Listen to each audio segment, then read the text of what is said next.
தமிழ்நாட்டு அரசியல் போய் கொண்டிருக்கிறது. இன்றைக்கு இருக்கிற பெரிய பித்தலாட்டம் இந்த சிதம்பரமும் இந்த ஸ்டாலினும் சேர்ந்து இந்தி வருகிறது என்று பூச்சான். இந்தி வரும்.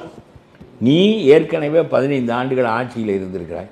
ஒரு முறையாவது இந்தி தேசிய மொழியாக இருப்பது கொள்கையை மறுபரிசீலனை செய்ய வேண்டும் என்று சொன்னாயா? காங்கிரஸிடம் சொன்னாயா? 1,70,000 கோடியை அடித்து கொண்டு கனிமொழியும் நின்று ஜெயிலில் இருந்து விட்டு வருகிறீர்களே தவிர, மன்மோகன் சிங் ஆட்சியை கவிழ்த்தீர்களே தவிர, இந்தியை எதிர்த்து வெளியே வந்திருந்தால் அது பெருமை இல்லையா? சொன்னீர்களா? வாஜ்பாய் அரசாங்கத்தில் இருந்தீர்களே, சொன்னீர்களா? எவனிடமாவது இந்தியை எதிர்த்து பேசியிருக்கிறீர்களா? நீங்கள் அந்த கட்சியில் ஆட்சியில் இருக்கிறீர்கள். அந்த ஆட்சியில் உங்களுக்கும் பங்கு தானே. அந்த கொள்கைகளில் நடப்புகள் எல்லாவற்றுக்கும் உங்களுக்கு பங்கு உண்டே. அப்புறம் எதற்காக நீ இங்கிருந்து வடக்கே போய் ஆட்சியில் இருக்க வேண்டும்? எந்த கொள்கையை நீ சொல்லியிருக்கிறாய்? நீயே நீட்டை கொண்டு வருவாய். நீட்டு தலை வெடித்து விடும் தமிழருக்கு என்பாய். நீ இல்லாவிட்டால் இந்த நீட் எப்படி